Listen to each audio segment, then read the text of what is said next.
furniture, learn to chew gum and walk at the same time. It's a valuable skill, it really is. I do want to go back in time a bit, first of all, because you worked as a floor assistant, you were a production assistant, and then you were working with Paul Joyce. Now that was, in a sense, that was a kind of a turning point for you, wasn't it, in terms of going towards directing? I had a huge... Paul was a very, he was a very, very good director with actors. What he didn't have... I'm talking about this particular time, but now he's totally different. He's had years of experience doing other things as a director, making different kinds of programs. Paul wasn't experienced at that time in a multi-camera studio. To plan a multi-camera studio is not easy, and even when you've been doing it for 10, 15 years, you really do have to work. Your brain has to work out how to work out how you plan the cameras to move it on there without their cables getting into a complete mishmash. So it was quite a complex thing to do, and Doctor Who was done obviously in those days with multi-camera. And he kept saying that he would give me the plans, give me all the information in order for me to be able to run his studio floor, but he never did. And eventually he said, well, I don't... who's the man? Jonathan Miller was one of his best friends. Paul had just done a couple of things as a director and had written one of them, so he was kind of engrossed in the writing of something he was directing. Here it was Doctor Who. And he didn't realise the importance of rehearsal and planning, and really planning how you're going to shoot it. In that time, you couldn't think on your feet on the day in the studio. You had to map it out because too many people need to know what you're doing, and he didn't. But he did know how to direct the actors and get a great performance. All the performances were his, and how they played and where they moved and whatever. He choreographed that with the artists. What he didn't do was choreograph all the shooting. I did, and I used to have to stay up all night because he said Jonathan Miller did that.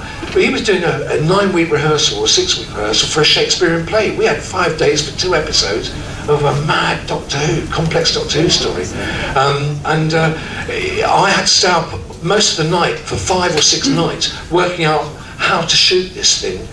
So I planned his shots, I planned the way to shoot that when I was a first assistant and getting on with that. But I don't take anything away from him as a director, because he was a superb director, and if he was here now, he'd probably argue with me about my involvement in the thing, but that's the truth, that's exactly what happened. And somehow we got through the show, even though I was on the floor running it. The shots and the way it was made were partly mine because that was where we started, and then they obviously changed when sometimes things didn't work and we had to adjust the shots to make that work. But that was my involvement. And what happened was that episode, or that story, strangely enough, and not because of what I'm saying now about me, but because of his direction, that story has become iconic, which is Warriors Gate. It's become a hugely favourite and famous classic. I was really pleased to be a part of something that could have fallen on its face and been terrifyingly dreadful because of the lack of planning.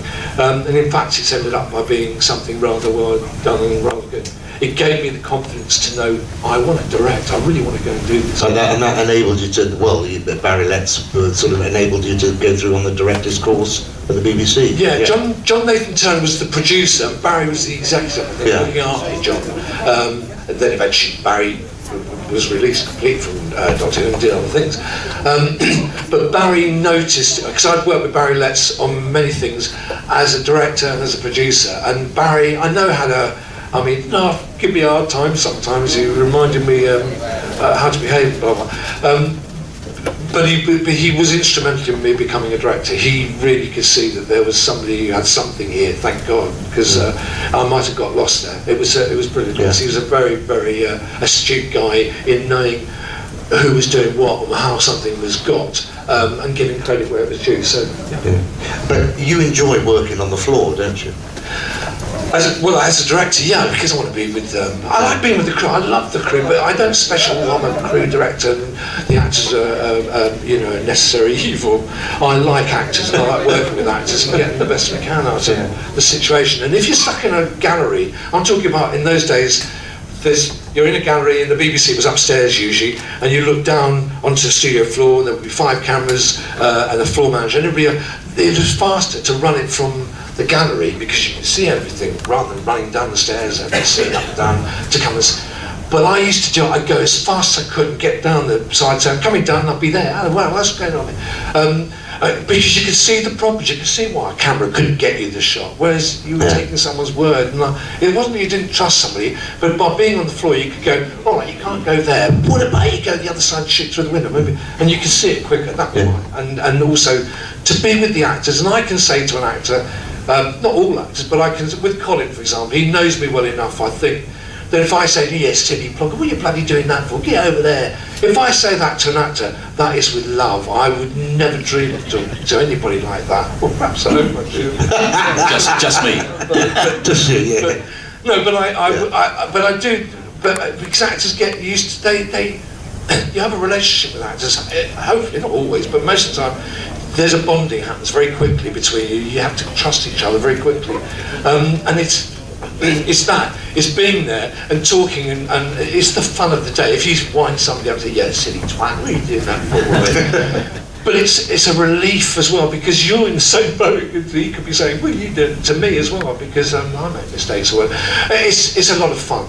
I would never do that to an artist, even in desperation, to get the thing done, because they're the people carrying it. They represent your ideas, you and their ideas, but they represent the whole production.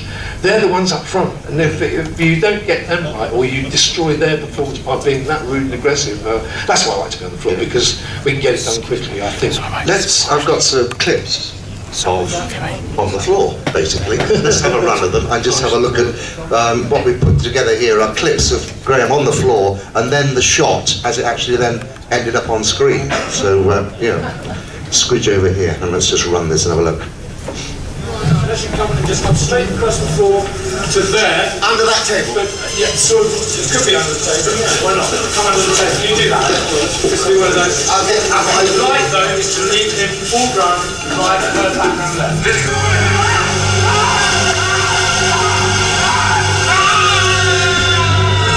Alright, stop this moment.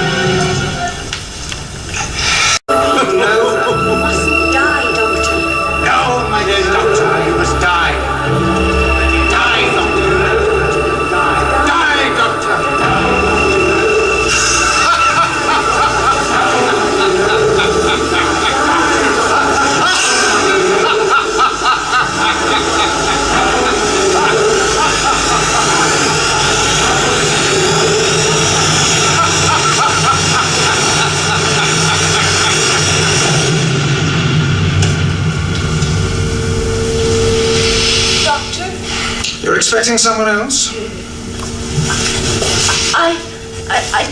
That's 3 eyes in one breath. Makes you sound a rather egotistical young lady. What's happened? Change, my dear. And it seems on a moment too soon. What are you staring at? You're wasting your time there. He's not interested in you.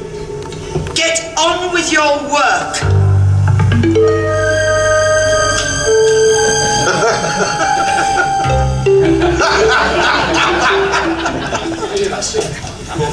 As you're going up, if you could turn your head but not your body round to him as the stick is taken away, it'll look better for us.